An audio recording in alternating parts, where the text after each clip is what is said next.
रियासत Telangana high court के जज ने टीआरएस पार्टी के साबिका एमएलसी मोहम्मद सलीम को वक्फ बोर्ड चेयरमैन के ओहदे से बर्खास्त कर दिया। हाई कोर्ट के वकील ने मीडिया से मुखातिब होकर कहा कि मेंबर ऑफ लेजिस्लेटिव काउंसिल के वक्त जब खत्म हो जाता है तो वो चेयरमैनशिप से भी बर्खास्त हो जाता है। हाई कोर्ट के वकील ने बताया कि मार्च 2019 को मोहम्मद सलीम एमएलसी के ओहदे को पूरा कर चुके थे और उसके बाद उन्हें कोई इख्तियार नहीं है कि वो वक्फ बोर्ड के चेयरमैन बने रहे। बहरहाल इस मामले में मोहम्मद सलीम के वकील ने हाई कोर्ट के जज जस्टिस राजशेखर से बार बार अपील करने पर जज ने मोहम्मद सलीम को अपनी सफाई पेश करने के लिए 10 दिन का वक्त दे दिया। अब देखना ये है कि 10 दिन के बाद मोहम्मद सलीम इस मामले में तेलंगाना हाई कोर्ट को सफाई देने में कामयाब होते हैं या नहीं। Crime control news, Hyderabad.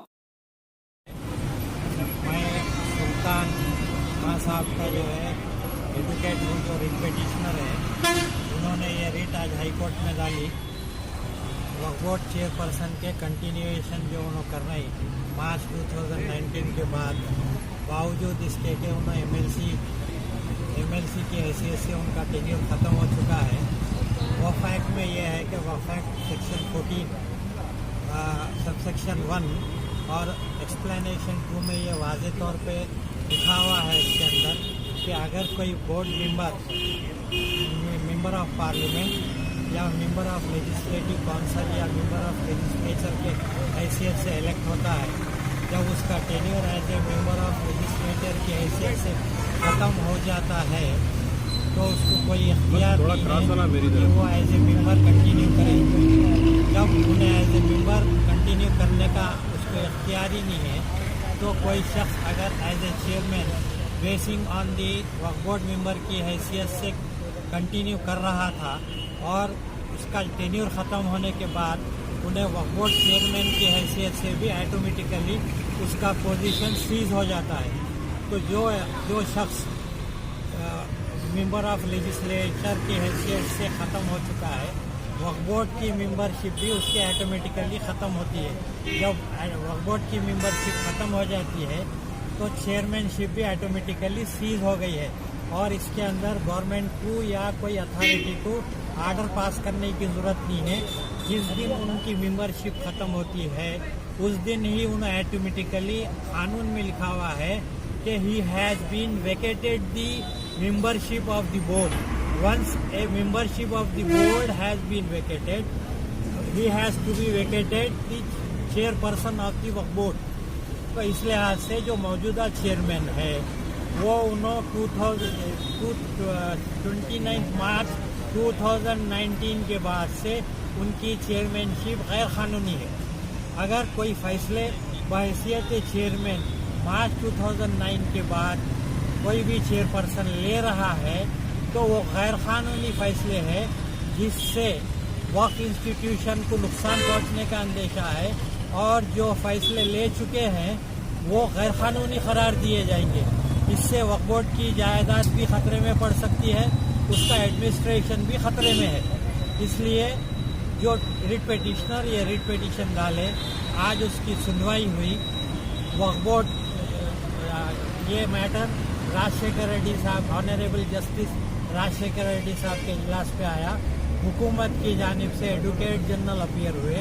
Hearing करने के बाद कोर्ट का ऑब्जर्वेशन ये था कि इसके अंदर कोई काउंटर की ज़रूरत नहीं है, matter is very much clear और जो मौजूदा चेयरमैन है उन्होंने अपनी मेंबरशिप और चेयरमैनशिप खो चुके हैं। फिर भी एडवोकेट जनरल के इसरार पे काउंटर डालने के लिए 10 दिन का टाइम दिया गया है। आज से 10 दिन के बाद मोशन लिस्ट में ये केस फिर दोबारा आएगा जो वक्फ बोर्ड और हुकूमत के काउंटर के लिए है, जो फार्मली है। कोर्ट का ऑब्जर्वेशन है, इसके अंदर कोई ख़ास काउंटर की ज़रूरत नहीं है। कानूनी तौर पे मैटर बहुत ही क्लियर है।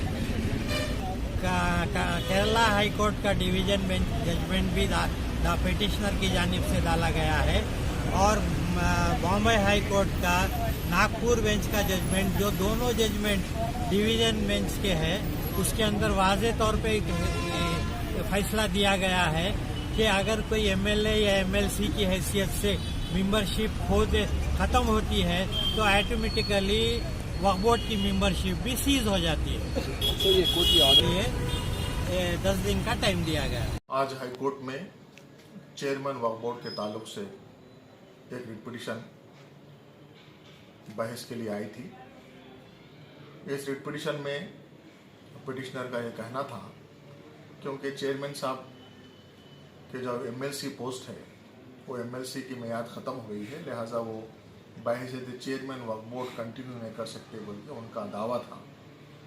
तो इसमें पिटिशनर की तरफ से बहस को सुनने के बाद और एडवोकेट जनरल को हुकूमत की जानिब से सुनने के बाद और वक्फ बोर्ड की तरफ से मैं अपेयर हुआ था, सभी फरीक़न को सुनने के बाद अदालत ने ये कहा है कि क्योंकि इसमें चेयरमैन साहब को भी शख्सी तौर पर पार्टी बनाया गया है, इसलिए सलीम साहब को नोटिस जाना ज़रूरी है। इसलिए सलीम साहब को नोटिस दी गई और हुकूमत और वक्फ बोर्ड को इसमें काउंटर अपना जवाब दाखिल करने के लिए कहा गया है और इस केस को बग़ैर कोई तहरीरी अहकामात जारी किए, कोई उबरी अहकामात इसमें है नहीं और इसको 10 दिन के बाद इसको मुलतवी कर दिया गया है। इंशाअल्लाह फिर इस 10 दिन के बाद इसकी सुनवाई हाई कोर्ट में होगी, जब तक हुकूमत को इसमें जवाब डालना होगा।